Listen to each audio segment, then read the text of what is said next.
of the stars.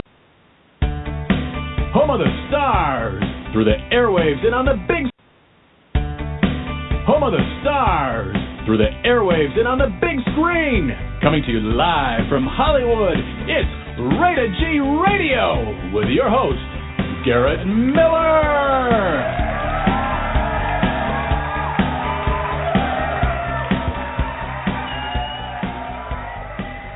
Hey everybody, welcome back to Rated G Radio. This is your Tuesday night episode, and I'm thrilled to tell you we've got a spectacular show. We have the #1 best-selling, award-winning author, founder of The Whimsical World of Sheri Fink, and an inspirational speaker. Sheri Fink is going to be joining us in just a couple of moments. But before we bring Sheri on, I want to give you the roadmap for the week in case this is your first time to tune in for the night or for the week.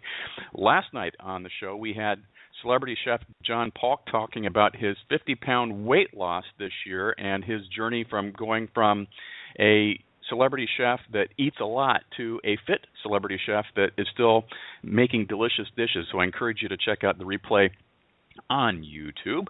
And tomorrow night on Wednesday's show, we've got Super Gay Radio with Mr. Rob Watson returning to the show for our monthly Super Gay updates and his latest Letters To segment that he's always stirring up controversy for. And on Thursday, we've got Carol Ramsey taking your calls. And on Friday, we're going to be doing a special Halloween episode, doing the top 20 countdown of this year's Halloween songs.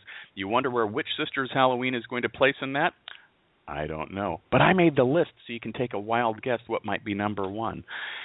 Now, without further ado, I always like to say that, but without further ado, I'm going to be bringing Sheri Fink on the line. Sheri creates books, products, and experiences that inspire and delight kids of all ages while planting seeds of self-esteem. All of her 5 children's books were #1 best-selling books on Amazon.com. That includes The Little Rose, which has a #1 bestseller for over 60 weeks. That's over a year. Do you know there's 52 weeks in a year, and 60 is more than 52? For over a year, she's been a #1 bestseller on Amazon.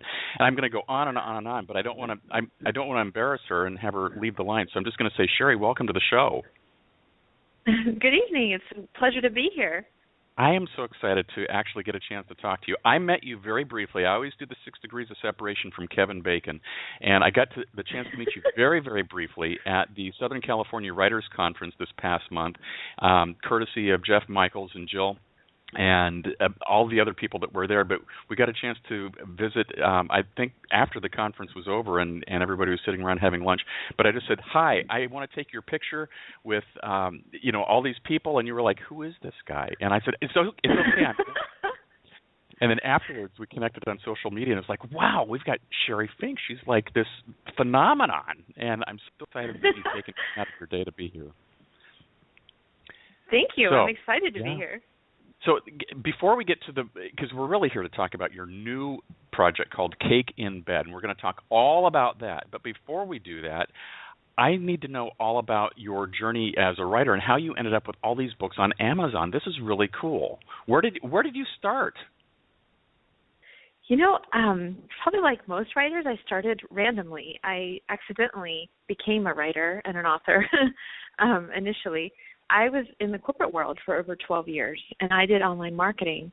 And I had worked my way up and, changed companies and got promoted. And I kept thinking, the next job is it's going to be more fulfilling. And I had a lot of wonderful experiences and perks and all those things I thought I wanted. But then when I got to the top of that ladder, I realized it was up against the wrong wall. During that time, I was doing a lot of soul searching because I was thinking, gosh, I've worked so hard. I mean, I went to school. I got a master's degree in this type of work, and what am I going to do? So during that experience, I had a gift of adversity, and I was being bullied in the workplace by another woman. Oh. And I know, and it happens so much more than you think, too. Like, that's something I've really learned is, like, sharing your stories. So many people are affected by that experience.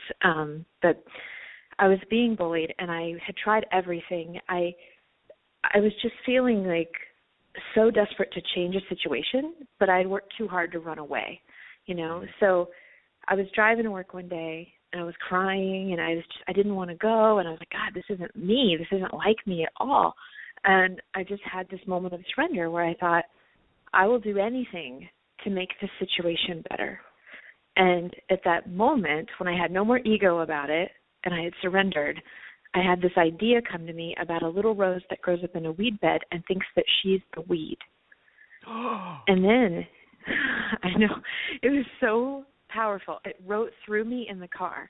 Like, I had to grab bits of paper out of my purse. The little rose, my first book, was initially written on the back of an envelope with a mini golf pencil. Yeah. And I wrote it at stoplights and on the way to the office. And I had never had an experience like that before. And I didn't know it was a children's book. I had no idea. But I made a decision that day that 1 year from that date, I would either be working for someone else or I'd be doing my own thing, which I had no idea what that could be, or I'd be doing consulting of some sort. So, a year later, I left that job. I went to a conference. I had a seemingly random conversation, and this lady started asking me about writing, and I was like, gosh, I only write business and marketing. It's really boring. She said, no, you've got more. And so I remembered that story, and I told her, and she said, I just got goosebumps. You have to do something with that because my grandchildren need that message. And that was the first time I thought, maybe it's a children's book. And you're freaking me out. I've got goosebumps having you tell me this. It happens a lot, actually. Oh my Lord. Yeah. So when you had this conversation with this lady, what happened next? Where did you go from there? Because it obviously, it's not just like you blink your eyes like I Dream a Genie and magically The Little Rose is #1 on Amazon. What happens? Well, the idea of having a book and having a children's book especially scared me because I was so raw about that story. I felt embarrassed to talk about the bullying.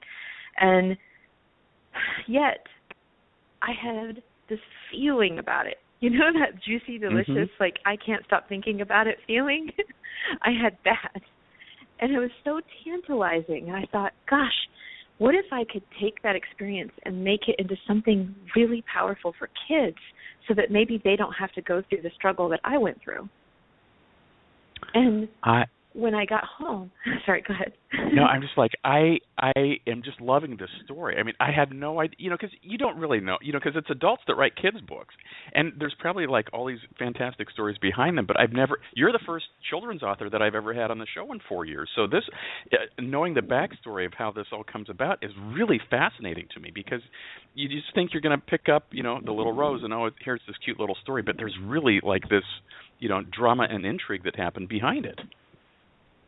There really is. And I think that's a key that I've learned, is that you have to follow that inspiration because it's in some way it's a divine inspiration. And it led me on my path, and I had no idea.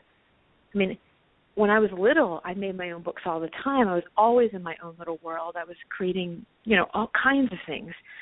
But I stopped doing that because I grew up very, very poor, and I wanted to, overcome the circumstances in which I was born.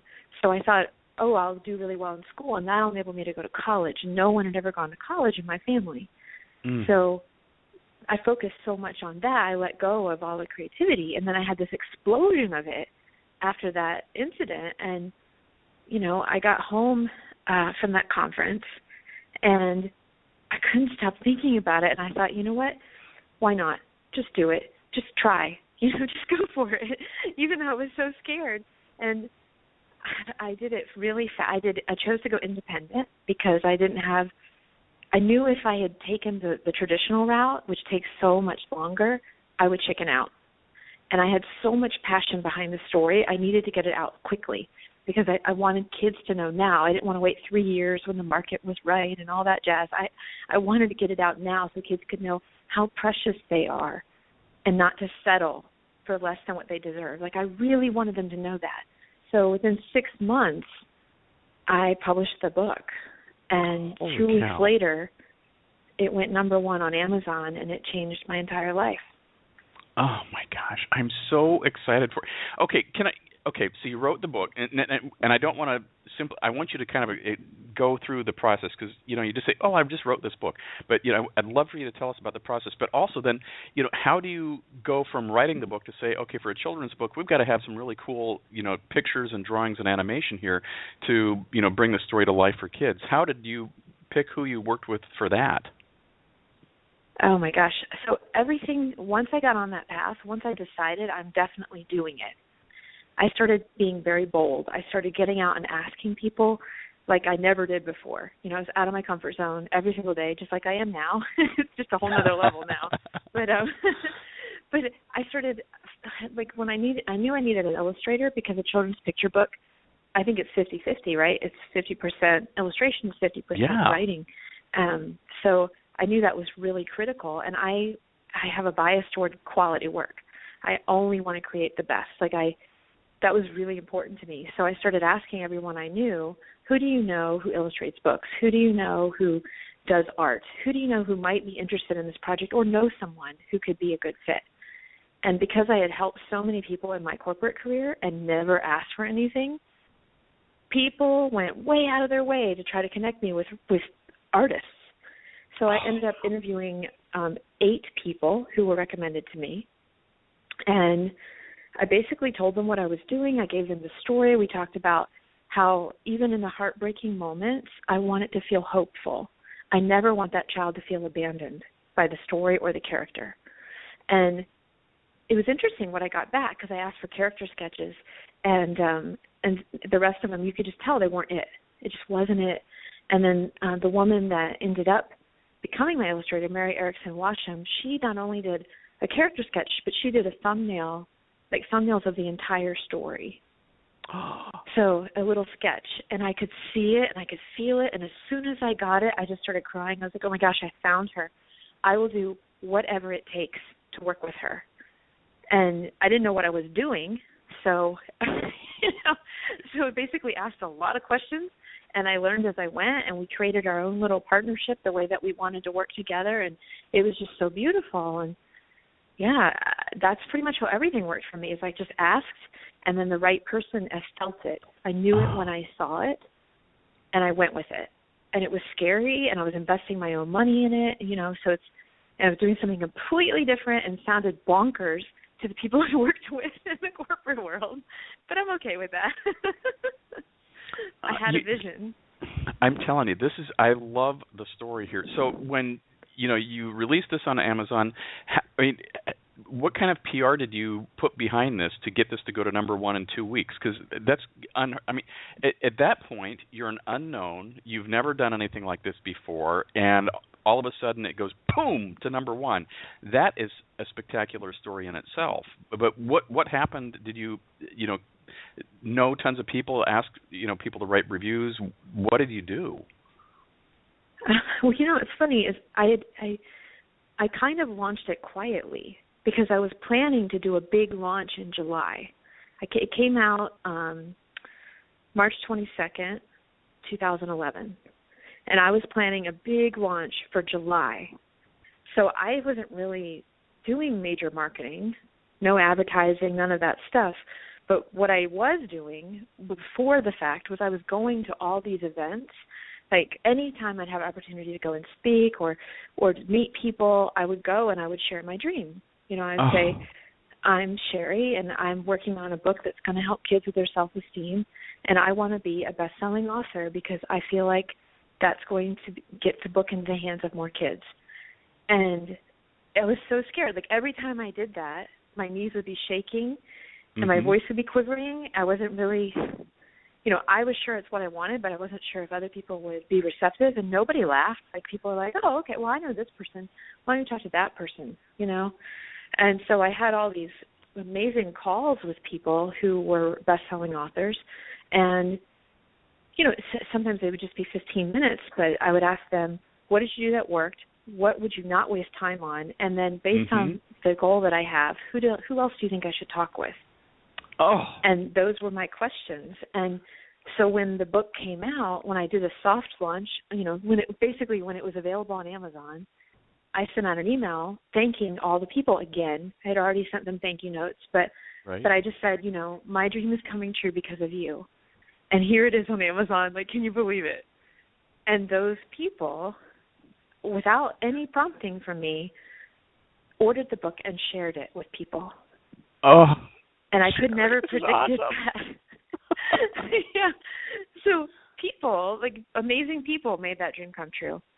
It had nothing to do, like it was, I think when you're on your path and you're doing the right thing and you come from the right place, it can't help but align for you. And that sounds very woo-woo and magical, but sometimes the world is that way. Yeah.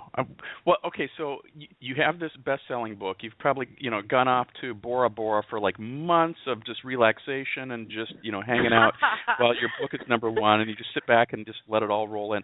So, but in all seriousness, you get your book out there. It's number one months before you're expecting it. What do you do next? How do you follow that up, and what kind of a time frame did you give yourself any deadlines?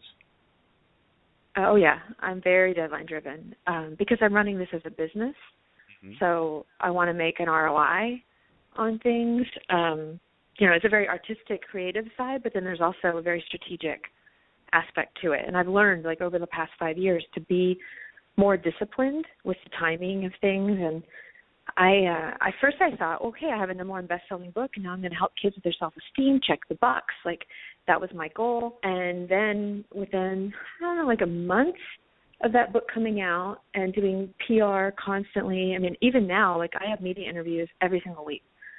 Like, I just do it all year round.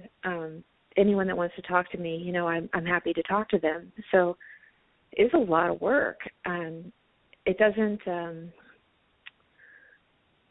I don't know. That doesn't ever get old for me. I love it. But another idea came about a month or two after The Little Rose came out, and that was for the little gnome. And I thought, no. Like, I'm just gonna have one book. Like, I'm busy. I'm still promoting this book. Like, I started working with a nonprofit. Like, I started doing things that I really wanted to do, like being a spokesperson and I was like, no, I'm already living my dream. But then this other idea came, and I was like, I'll just write it down. And I wrote it down, and I fell in love with it. And I said, okay, I guess I'm going to have 2 books. So the same day that The Little Rose came out, 1 year later, The Little Gnome came out. Oh, my gosh. And The Little Gnome, The Little Gnome was still, many of my fans say it's their favorite book. So it's fascinating. And then after The Little Gnome came out, or maybe right before. It was when we were creating it, because at the very last second, I had my designer create a logo for a brand, and we published the Little Gnome with that brand on it, and that was called The Whimsical World of Sheri Fink. And the reason that was created was because people were approaching me about all kinds of things. Like, they were saying, have you ever thought about having your characters printed on fabrics? Have you thought about getting them licensed onto notebooks? How about lunchboxes? How about this? How about that? And I thought, I need a brand. I need something. Yeah. I need some kind of umbrella to keep everything under. and then The Little Rose, we adapted it for the stage, so it's now a play available worldwide. So there's just all these things. And then I had another idea, and now I have 5 children's books, 2 albums, a small beauty line. It's just... I think that the constant for me is complete panic because I'm doing something that feels crazy. But I feel so inspired I can't not do it. Do you ever look back at that horrible lady that caused you grief and just go, I'm so glad you came into my life? I have a lot of compassion for people, and I see it as an enormous gift, but I think it's like anything else in life. If you don't choose to use it as a gift, it doesn't come to fruition. So, yeah, I know that there's no other way I would ever be doing this. I would never have gotten to that point where I got out of my head enough to trust my heart. Without that incident, I would never have done it. I'm grateful for you because, while you're going through it, you're like, oh, my gosh, what have I done to deserve this? And until you have that moment in the car where you're crying and writing notes with your, golf pencil on the back of an envelope and your life changes. And, here you are, 3 or 4 years later, and you are you're a media empire basically for all the things that you're doing. So when you were writing, so we're going to switch gears in just a couple of minutes and start talking about Cake in Bed, because I can't wait to talk about that. But from a children's book standpoint, when you had the idea for The Little Rose, that came really easily. Then you wrote The Little Gnome, that came very easily. And by the way, if I'm taking a look at your author's page on Amazon, it looks like all of your release dates, except for Exploring the Garden with the Little Rose, it's now strategically all released on March 22nd. So that must be like your big win day for all of those. So very cool. How do you get to The Little Seahorse and The Little Firefly and say, I've got a new message or a new idea?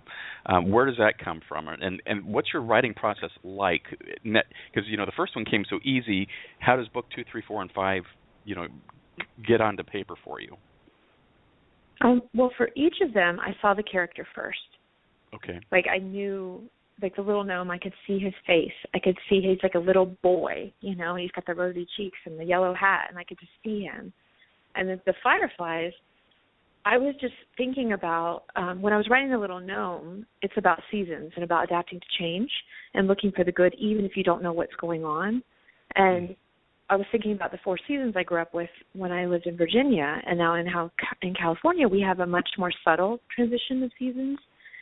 And I thought, what's the thing I miss the most about Virginia? Because I love California so much. And I thought, it's the fireflies. Because we don't have the light up variety here in Southern California. And I thought, wow, what would it be like for a kid who's never seen a firefly to see one for the first time? And when I tell kids here that they exist, they look at me like I'm crazy. I'm like, no, there's an insect and its butt lights up, like lots of them. It's amazing. And they're like, what? It's flashing light insect? Like, they're like, yeah, whatever, kid. Uh-huh. But it's so cool. And I thought, what if she was the last one to glow? What would that feel like? And I know a lot of kids go through that because they want to play a sport and they're not qualified yet, or maybe they're not tall enough yet, or there's lots of things like that. And so that's how that one came about. And then for the seahorse, always been enamored by them. They are the most magical creature, the most magical real creature. And I started doing a little research into them, and I ended up going to Hawaii, and I went to the Ocean Rider Seahorse Farm, where it's the only place on earth where you can hold them. Well, they really hold you, but it was so amazing. And I thought, gosh, what if he was so shy? Because they're very polite creatures. Like if another fish is coming by to get the food, they'll let the other fish have it. They're like, oh, okay, go ahead. And because they can't control their trajectory very well, they're not like big swimmers. They're more floaters. Mm-hmm. They're kind of pushed around by the world in a way. And and they're really interesting. And I thought, well, what if he was really bashful? Because I grew up really shy. Like I had my own inner world that was very active and outgoing, but I was, not outwardly very expressive or,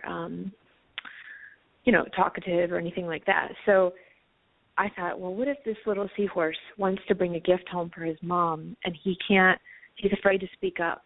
He's got to learn how to make friends. He's got to learn how to ask for help.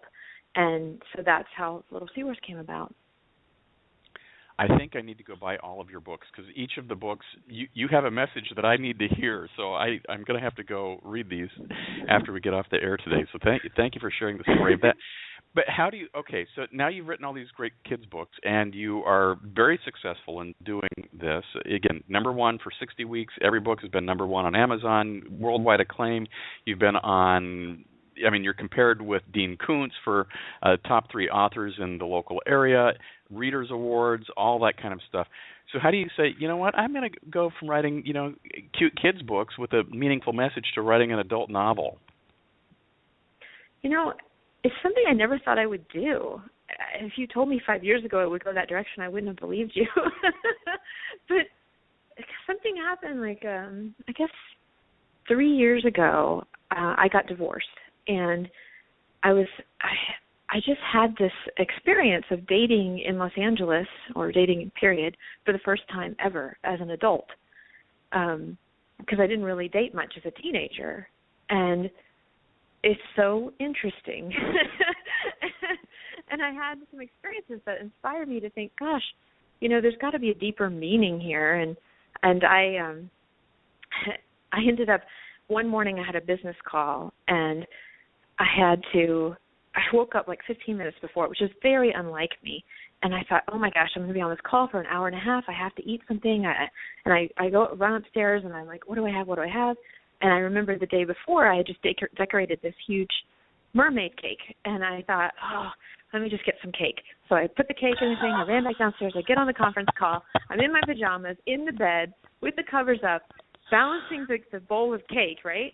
And I'm on the call like, yes, that's correct. And then I mute it, and then I'm eating cake, and I'm like, I'm so sneaky, And later that day, I was on the phone with my best friend, and I told him about it. And I said, I was eating cake in bed during my call, and it was awesome. And he said, Cake in Bed. That sounds like a great title for a book or a movie. And that's all we talked about. Like, that was it. We never talked about that again that day. And I couldn't stop thinking about it all weekend. All I could think about was Cake in Bed. That is amazing, And then I looked, and nobody had it. And I thought, I'm going to buy her domain. And then I saw the opening scene of the heroine. She's sad. She's divorced, and it would have been her 1-year wedding anniversary. So she's eating the frozen cake, but she's by herself, and she's wearing the dress. She's a mess. And I just thought, I need to tell this story. Like, I just think that's so powerful. It's very cinematic when I see it, and I couldn't not write it. So I've been working on it for 2.5 years, and it's very different than writing a children's book, and it's a lot harder. And maybe because it's my first one, I'm not really sure. It's just a lot harder. Because with a children's book, you have the challenge, like it's you're trying to convey, at least for me, I'm trying to describe the experience and the scenery so well that the child can feel through the character, but feel safe while they're doing it. And with the romance novel, it's similar, but you can be more daring, and you get a lot more words to do it. And so you can weave in a lot more nuance, and it's got heartbreaking moments and a lot of humor in it, too. So it handles it in a way that is hopeful throughout the entire thing. And I think like just a few weeks ago I realized, I was like, wow, when I write the children's books, my intent is to inspire and delight kids while planting seeds of self-esteem. And when I wrote this book, my intention was to inspire and delight women to believe in themselves and not settle for less than they deserve in life or love. So I'm really doing the same thing. It's just a different channel and a different audience. What I love the fact that you continue to use the word inspire and and to change the world, because I think that is one of the things that I resonate with. So even if I'm not going to be a woman and I don't eat cake in bed, I want to read the book and find out more. I want to talk more about the characters, how the story kind of evolves and what we're doing there. But from a writing standpoint, as a children's author, you have a certain way that you go about this. But when you're writing a novel, which is different than, a much shorter version of it, when you're writing a children's book, do you have to set, because you're very deadline driven, do you sit down at like 8 o'clock in the morning and say, I'm not leaving here until I write X number of words, or I'm not leaving here until what how do you actually go about writing when you've never done that before? Or at least oh my gosh, it's hard as hell. It's so hard. It's like, because I have a lot of ideas, and I'm very attracted to sparkle, so I get distracted easily, So, and I'm running my own business while I'm doing this, while I'm creating this new book.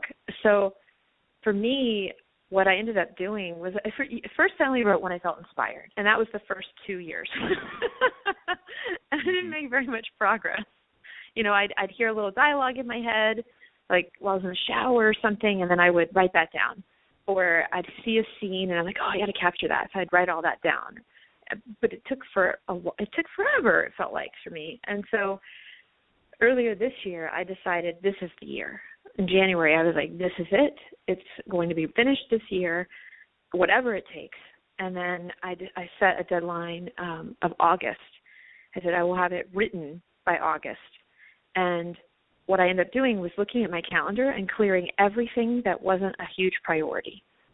So if it wasn't a hell yes, I made it a hell no. And a very polite hell no, but I just had to claim my time to create. And what I would do is I would plan that day around it. So I was basically focused on three things: my book, my body, my business. So if it didn't further one of those things, it was a no. So the gym was a yes, meditation was a yes. That was worth the time. Eating healthy foods, that's worth the time. But if it didn't serve the book or the business, the other things, then I didn't do it. Which felt difficult because you have to let go of things, I'm writing that down. I think that's a good mantra for a lot of us to have, just to get, clarity and focus. But when, as you, in the writing of the book, because you're very clear about what your goals were, to get you there, but in writing the book, did you learn anything about yourself that surprised you? Oh, my gosh. I learned all kinds of things about myself. I learned that as disciplined as I am, I have a very hard time doing the same thing every single day. And I learned to overcome that because what I would do in the difficult times, and that was just about every single day, I would visualize the end result. I would visualize holding the book in my hand. I would visualize having the experience of someone saying it touched their life. I would visualize the premiere party and everyone having such a wonderful time and really spoiling and cherishing people with it. And I was thinking, wouldn't it be great if this was a book that when someone read it, they immediately wanted to start over again. They wanted to read it again because of the way it lit something up within themselves. And so when I do that, then I'd say, okay, I can sit here for another hour, and then I would write the big scenes, the ones that had the most emotional impact. And then the harder thing was writing the in-betweens. So getting them from this point to that point, and doing it in a way that doesn't feel like it's just a throw-in. So I would set little rewards for myself. So if I woke up and wrote for, 2 hours, or I accomplished the number of chapters I wanted to do that day, or the difficult scene that was, something I'd been postponing, then I would reward myself by letting myself go on Facebook. I love Facebook. I love connecting with people. So I would use that as a carrot for myself. How smart. I bribe really myself does. all the time. Yeah. So I love the fact that you were as disciplined as you are, but how hard was it for you to set those goals for yourself, saying if I write 2 hours or write the number of chapters or write whatever? Because, when you're self-employed or you're a self-creative, meaning you're not, going to some corporate office to work for the man or work for the woman, and they've got their checklist of things that you've got to do that day. How do you come up with your own set of parameters to keep you focused to get to the point where you're going to say, okay, I've done what I'm supposed to do, now I can do Facebook? Well, this is going to sound kind of geeky, but the truth is I look at the date I want it done, and then I backtrack. Okay. So I knew I wanted to be done by August. So I knew in order to do that, the typical romance novel is about 60,000 words. And I knew I did not have 60,000 words, so I deducted the number I had from the number I needed. And then I came up with a number, and I said, okay, well, in order for me to hit that goal, I need to average this number per week. Wow. And then I would challenge myself to hit or exceed that goal. And I'm a really big fan of under-promise, over-deliver. Yes. So when I finished it, I guess it was 1 a.m, the night before I left for Comic-Con, which is in July, I was a month early. And I was over the moon. What a relief. And then that first night at Comic-Con, I had so much fun, but then I was like, wow, I'm not in bed with my laptop tonight. What are my characters doing? This is weird. I was like, I missed them. I had been with them every single night since January, So it was really interesting. Oh, okay, now I get to have a little bit of a break.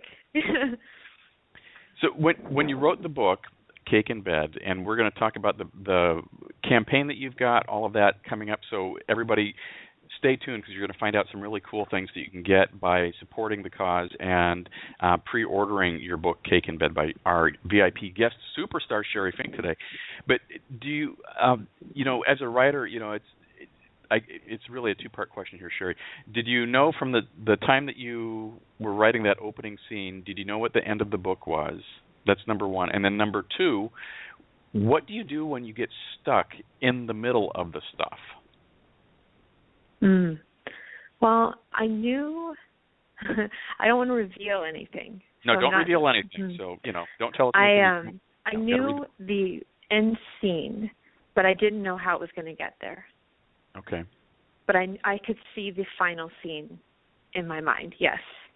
So I knew where I was going, and then I did everything to get them there. But it wasn't like, I don't write chronologically or linearly at all. I'm kind of wild in my writing. I'm just like whatever feels right in that moment, or if I have to fill in a spot, that's the more difficult thing for me. And I would create a little bit bigger reward for myself. So it was like, because I didn't do a lot of social things during that period, which was hard, because I love being around people. But I say, okay, if you can write this scene, which I know would be emotionally challenging, then you can go to dinner with your friend tonight. Wow. Always making deals with myself. I think that's really, because one of the things that I found interesting at the Writers' Conference a few weeks ago is that, every writer that I had a chance to visit with, they would all, share their struggles of, different aspects of writing whatever particular book, or, if there are a series of books, what do you do with that character when they get into these situations all the time? And, one author says, well, I always do this with the character, but, that's getting old, so I'm going to have to figure out something else to do with them in the future books. And, so you would hear the different, struggles that they had. And I'm going to be honest, I don't think I had anybody tell me, you know what, I'm going to put those carrots out there for myself. If I get this done, I can go do this. If I do this, I can do that. And I love the reward system that you're describing that you used for yourself, because, as somebody that comes from a sales background, I respect that a lot, because it's like, okay, now I get to do because I did. So I'm really excited to see the book. So let's talk now. So you have as a marketer, and I love that you've been a marketer all your life too. You now have on SheriFink.com, you've got this beautiful pre-order cake in bed and get sweet rewards campaign. Tell us a little bit about all of the cool stuff that you're doing to make this dream a reality. Okay, so I'm really excited about this, because when I decided in January that I would finish Cake in Bed this year, I decided I wanted to publish it in 2016. And I thought, what would have to happen to make my success inevitable? And to build a community of enthusiasts along the way. Because my fan base, they're into inspiration, they're into love, they're into all those things, but they're used to receiving it in a certain way from me. And so I don't want to take that for granted and assume, oh, everybody's going to come along on this journey with me, because they may not. So I wanted a way to connect with fans and build a new community around the new book. So I decided that the best way for me to do that, and to raise funds to create the book, and again, have very high quality, like excellent editor, beautiful cover, great quality printing, all of that, I needed to find a way to get resources, basically, in order to do it by that timeline, and not to wait forever and just procrastinate out of fear. So I decided to go with Kickstarter. Kickstarter is the world's leading crowdfunding platform. And if the listeners don't know what crowdfunding is, it basically is a way for people to pre-order something, or to pledge to support a product or an idea and get rewards in exchange for that, and get to be like in my case, behind the scenes, because you see behind the scenes on DVDs about movies. Sometimes we get to see that, or you see the artist in the studio creating their album. But how often do you get to see the behind the scenes of finishing a book? It's kind of mysterious. Like, nobody, if you're already doing it, you don't really know what it entails. So I thought, well, that's something I can offer, is to show people, like, this is my roller coaster, welcome, Uh-huh. And so I decided to do this campaign on Kickstarter, and what was really important to me was that it reward people. I want them to feel like they're getting something really amazing for what they're purchasing, what they're putting in. So I created rewards packages that I thought would honor and inspire and, do all those, help other people's dreams come true. And be fun, because that's just, at the end of the day, that's really, really important to me too. So Yeah, so we launched this Kickstarter campaign, and we have just a few days left. And when people pre-order their book, they get all kinds of bonus rewards. And then when we hit certain milestones in the campaign, everybody gets an extra bonus. So that's been pretty exciting too, to gamify the tiers. I love this. At the end of this entire journey here, Sheri, you really should write another book.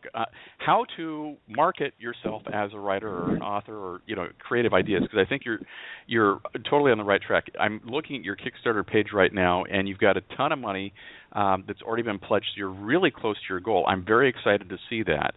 What are some of the perks or rewards that you're offering to the people who are supporting Cake in Bed? Ooh, okay. So it starts from everything as basic as the ebook version of your choice, like Kindle, Nook, or iTunes. And then, of course, there's a limited edition Kickstarter exclusive paperback book. And then from there, it gets, I think, even more fun, where you can be acknowledged in the book. You can actually name a character in the book on a certain level. Some of the packages include tickets to the Cake in Bed World Premiere Party in Hollywood in February.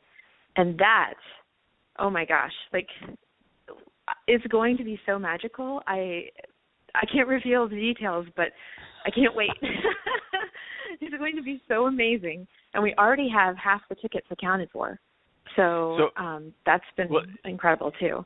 On Facebook, though, you have released a couple of details about your launch party. Can you tell us? I'm going to stop myself from asking this question first. I want to go back. Why red velvet cake?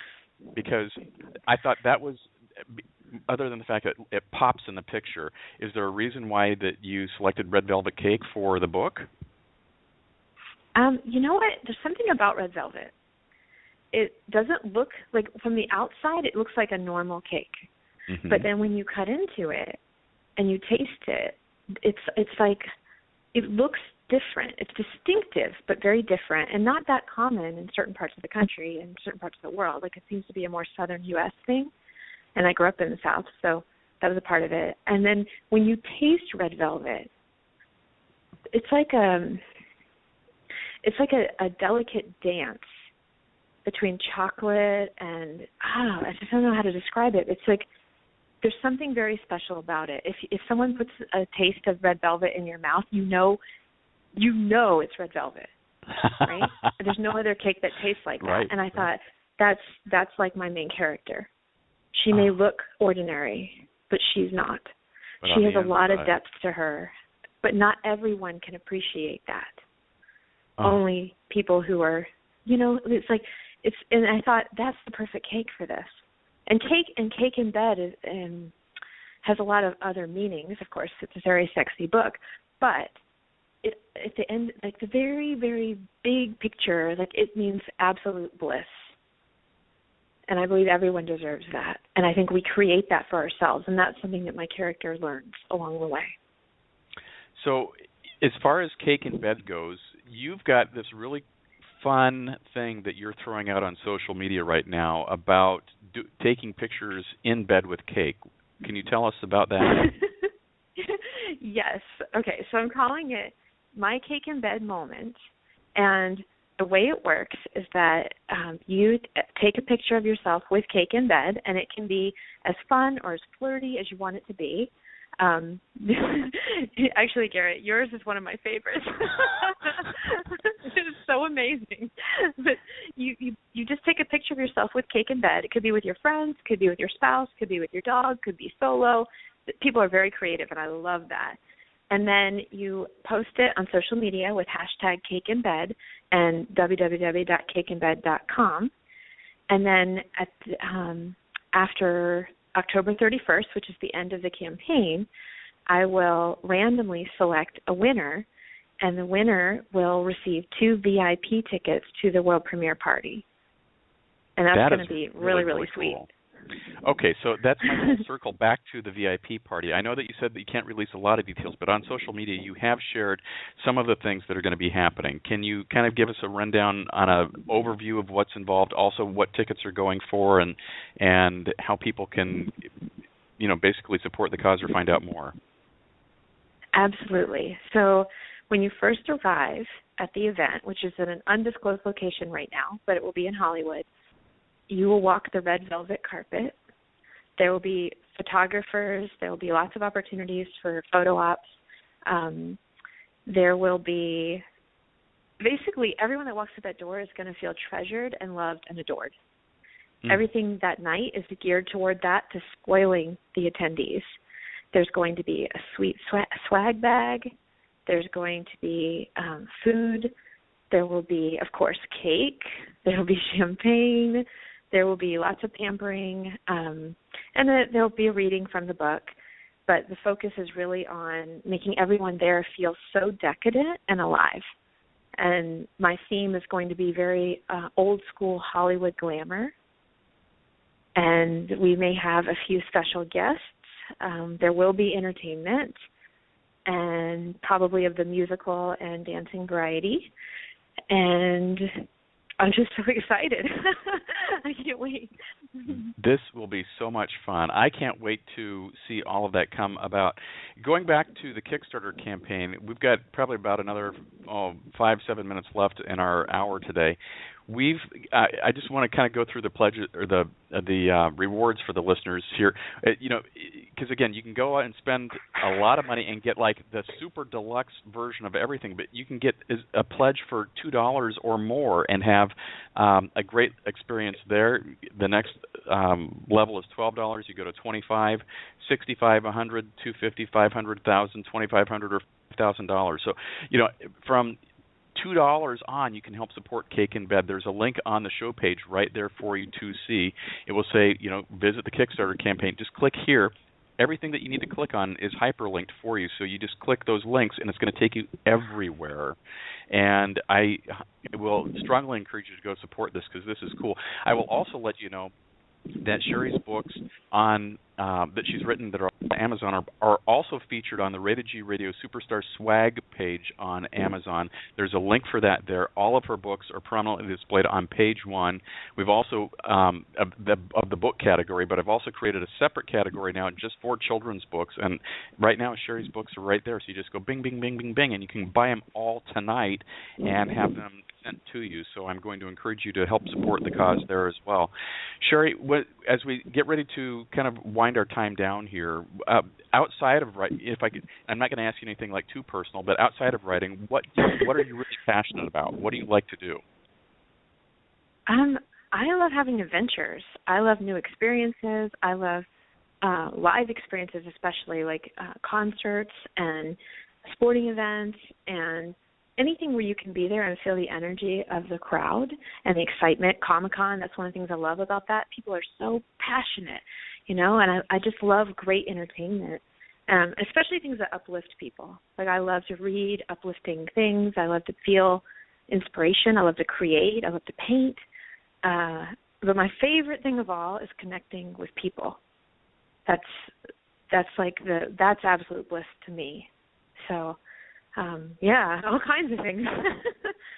So you mentioned that you like to do a lot of reading. Do you have authors that, we're here to plug you, so I want everybody to buy Sheri Fink's books tonight, but do you have authors that you read either growing up or that you read today that you really just kind of are excited about?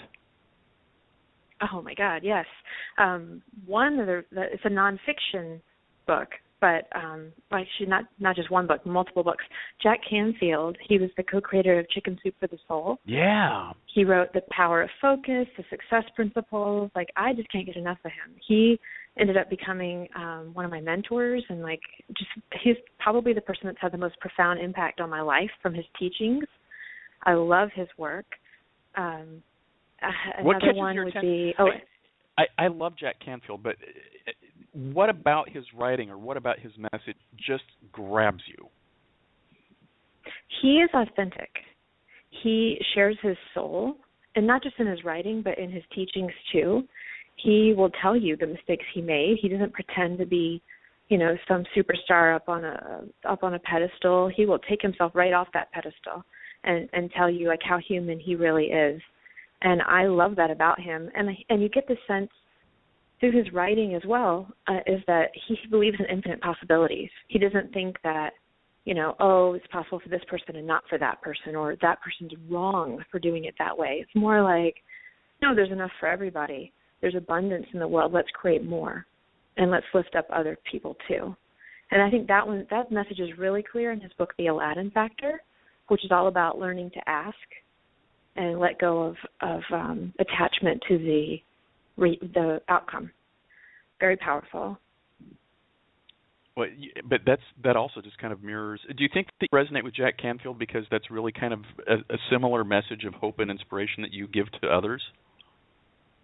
Yes, I definitely think so. Sheri, real quick, did you ever think that you would grow up to be? I know you said you wrote books as a kid, but you get to that point in that corporate career. Did you ever really think in your wildest dreams you'd be doing what you're doing today?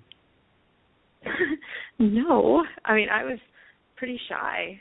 I don't know, it was a very interesting transition, but when I was a really little kid, I remember wanting to be a writer, a teacher, a mother, a princess, and a mermaid, and an artist. And you're all of them now. Got to do some of those things. Well, I'm not a mother, but I did get to do all the others. So, and I don't know about the princess, but sometimes I get to feel like one. Okay.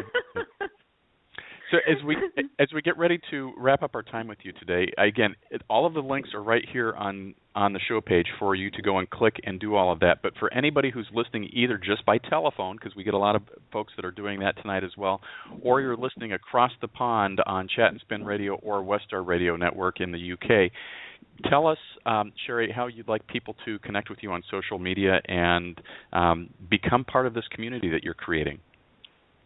Oh, I would love to hear from your listeners. That's one of my favorite things. So you can find me on Facebook at facebook.com/SheriFinkFan, and also at facebook.com/CakeInBed. And you can find me on Twitter. I'm @SHERI_FINK. But I'm really, really active on Facebook.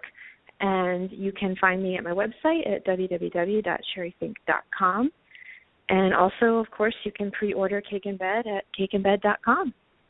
I love that. And any last words to budding writers, or just, I'll say anybody, so it can be anybody who wants to do anything from a dream perspective. You've told a very inspiring story today. You've actually kind of given me hope in life. So I'm a little verklempt here about the fact that your story just resonates so much with me. But what would you tell others out there that are in that job or getting bullied, even as adults? You think of that sounds silly, but that happens in jobs. What inspiration would you like to share with others before we let you go tonight? I would say to always remember that you matter and your dreams are important. And if you don't go after them, they will never come true. Don't let that happen. We only get one chance. Like, get off the sidelines and get in the game. And when you're in the game, play to win, because that's the only thing that matters, is that you give it your best effort and you really go for it. It's worth it. It's scary, I know, but I promise you will be so happy that you faced that dragon and won. I love it. Sheri Fink, my hats are off to you. In extreme gratitude, I'm bowing to you today. Everybody go buy her books that are on Amazon that you can get today. And then once you've done that, do yourself the biggest favor you can for the rest of your year is go pre-order Cake in Bed and get all of her sweet rewards. Pick the reward category that works best for you and help support an independent author who is making a huge difference in this world. We'll be back tomorrow night with, again, Super Gay Radio with Mr. Rob Watson. And in the meantime, here's my shameless plug for this song, A Little Witch Sisters Halloween. We'll see you live tomorrow. Ooh,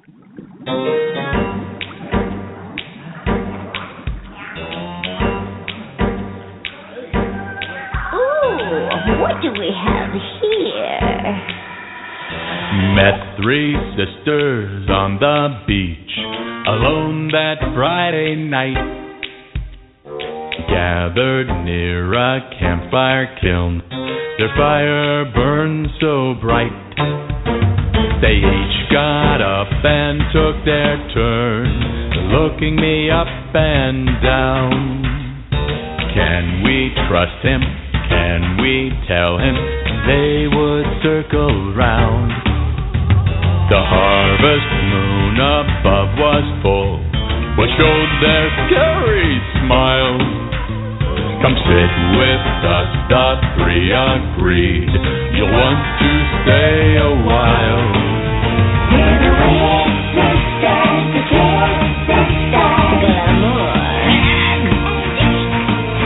This Halloween is full of tricks. Tonight we'll share our treats. From the kiln they poured a drink and handed it to me. Bubbled, steamed, and smelled real bad.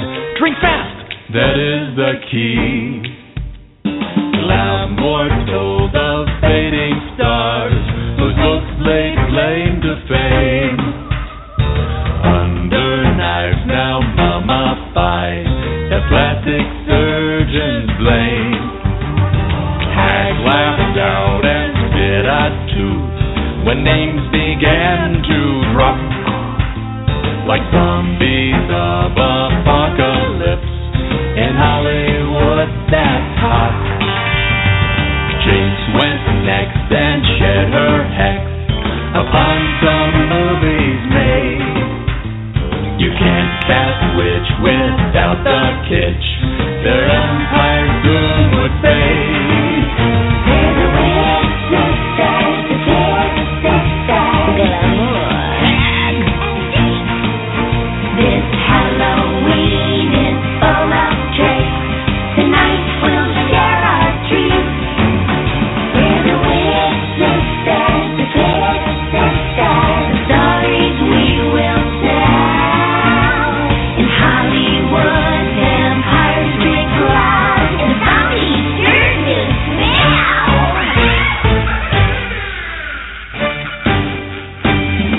Each had charms they liked to cast, and some may find enchanting. Glamour, beauty, hags, little tricks, and Jinx's mad incanting. Their cackles high into the night, they swept into the sky. They said return next Halloween. The kitsch will reignite. We're the witch sisters, the kids sisters, glamour. This Halloween is full of tricks. Tonight we'll share our treats. We're the witch sisters, the kids sisters. The stories we will tell. In Hollywood, empires drink loud, and the zombies sure do smell. Oh God, I got 50 miles on my broom. I gotta try it. Your broom? Have you seen my broom? It's terrible. All right, you two. Enough of that already. It's time to go. I need to go get my hair done. Nothing you can do with that hair. You need to go get some food talk.